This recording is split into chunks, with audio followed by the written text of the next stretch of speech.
Donc la pièce, je la présente un peu de la façon d'un work in progress. D'accord.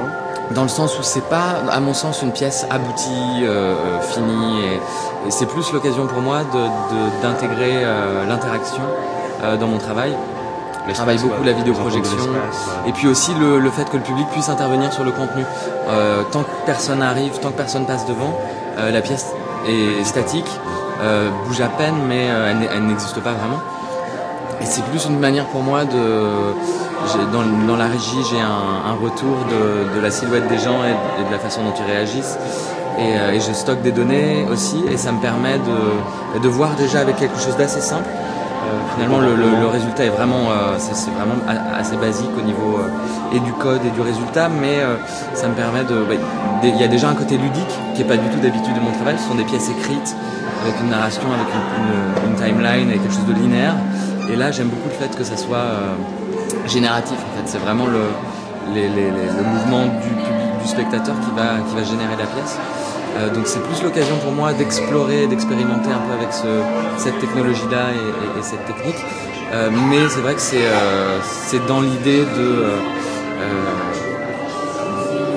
découvrir des petites choses à chaque fois et sur du long terme, de faire des découvertes et des choses comme ça. Mais là, c'est sonore en fait. Alors là, c'est une playlist en fait perso, ouais, qui est d'un ami qui s'appelle Murkoff, qui est compositeur de musique électronique et qui utilise beaucoup des samples de musique classique.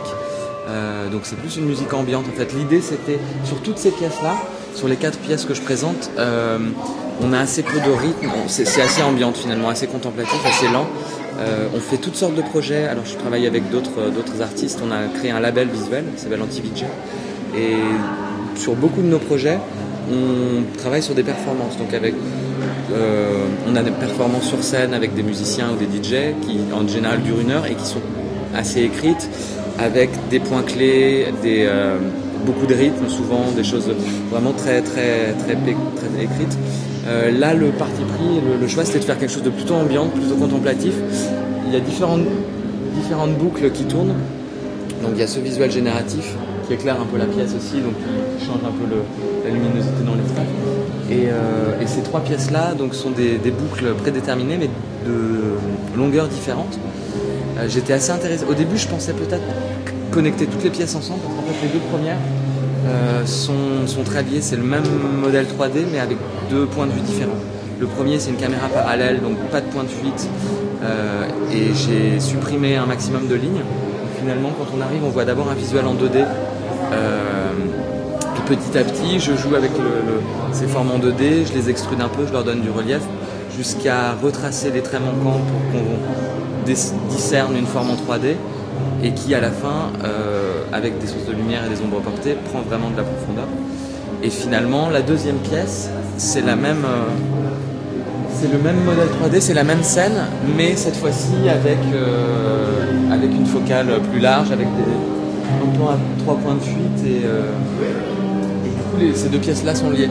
J'étais intéressé au début pour les synchroniser, c'est-à-dire quand les gens arrivent, que la première commence, ça se noir, qu'il y a cette espèce de narration.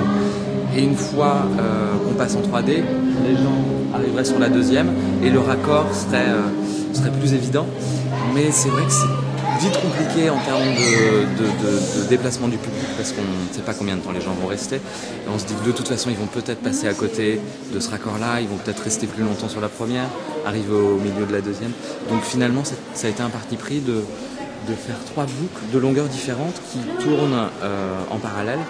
Mais finalement, ça permet des lectures diverses à chaque fois. Voilà, finalement le public qui va venir, il n'y a pas 2 personnes qui vont voir le même enchaînement.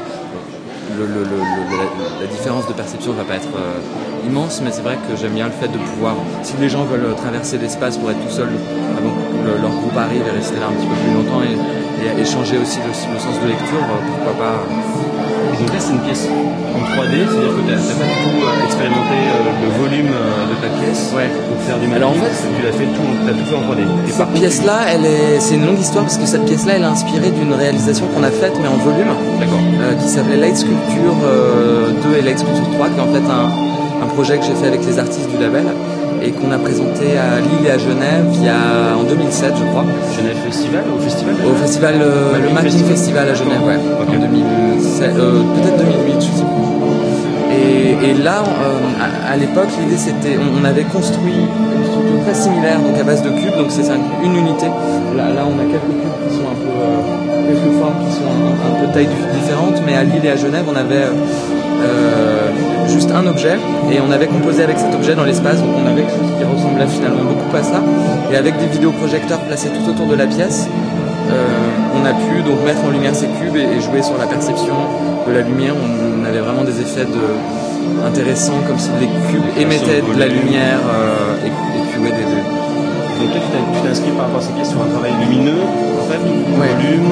Donc finalement cette pièce-là est vraiment inspirée de la première. J'aime beaucoup dans mon travail, moi je suis fasciné par et obsédé par la perception visuelle et la perception dans l'espace 3D. Donc c'est pour ça que quand on a commencé un peu le label il y a quelques années, moi mon idée dans ma pratique perso c'était de sortir du format écran rectangulaire. J'ai fait des VJ7 pendant des années, donc un écran derrière un DJ, souvent un peu pollué par la lumière, souvent dans des conditions un peu compliquées. Et j'avais vraiment apprécié, beaucoup aimé explorer. J'étais plus à l'époque dans un autre travail, c'était plus du montage vidéo en temps réel, mais j'étais vraiment sur de la vidéo.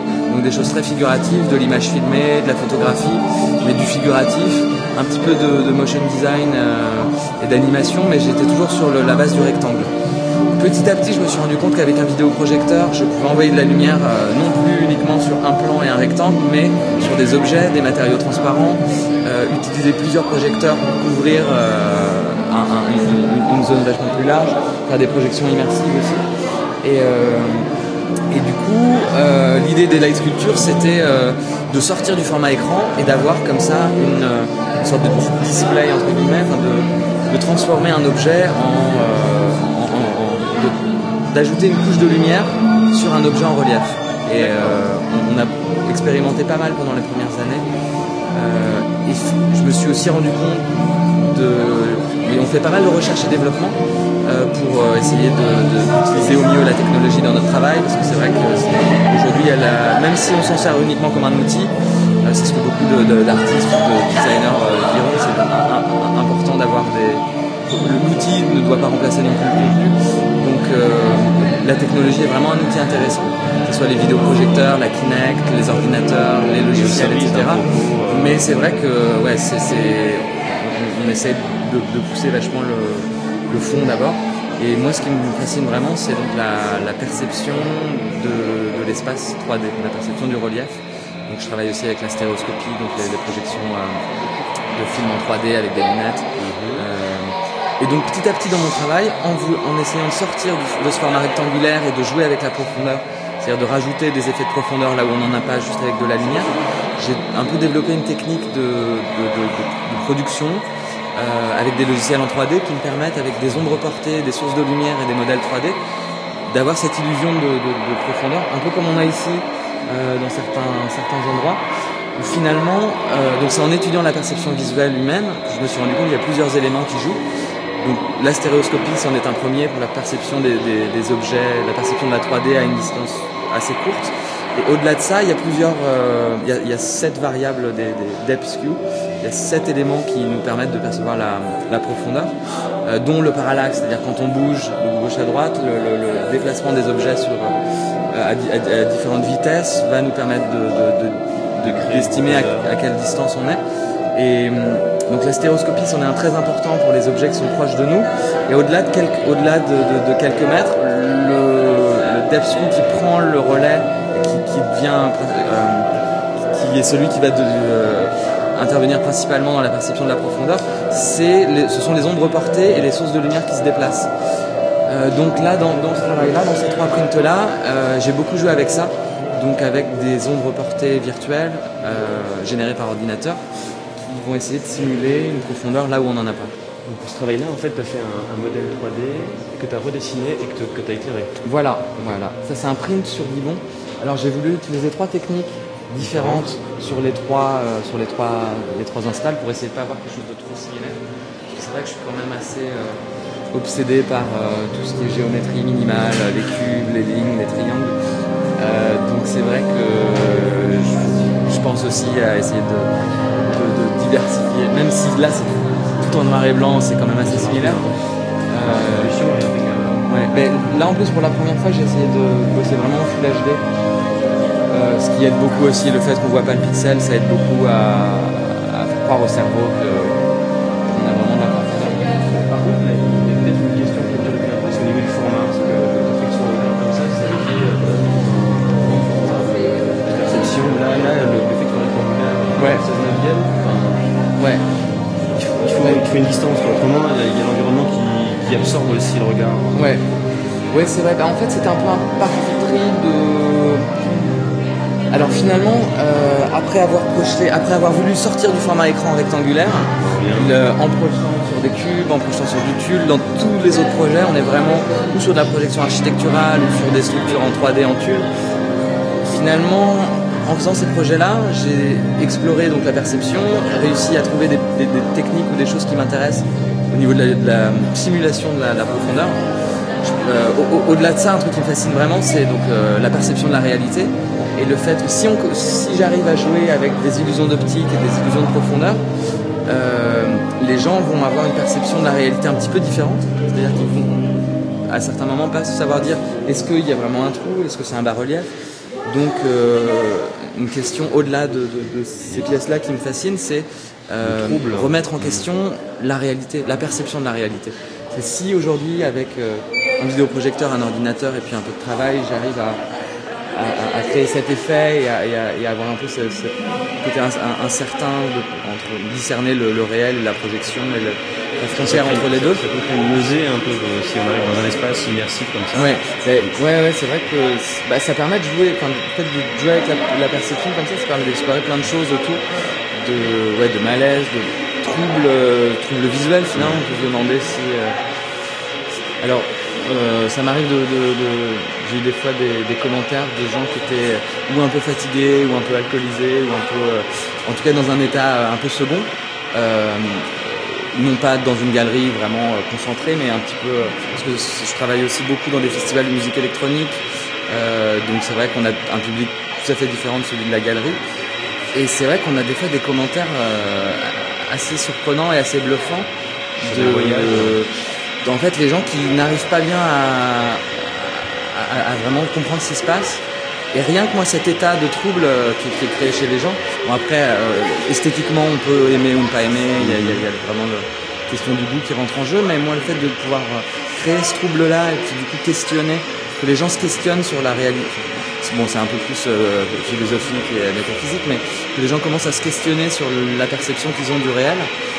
Et de se demander du coup si avec un projecteur, un ordinateur on arrive à faire ça, voilà, est-ce que demain avec une autre technologie on ne pourrait pas carrément changer tout projeter tout autour et complètement modifier l'espace et remettre en question la notion même de réalité. Bon, j'aime pas trop théoriser ou conceptualiser trop, donc je fais pas mes plans. Mais j'aime assez ça, le fait de ne pas être sûr de ce qui se passe et de pouvoir déstabiliser un peu les gens et tout ça. Ouais, super.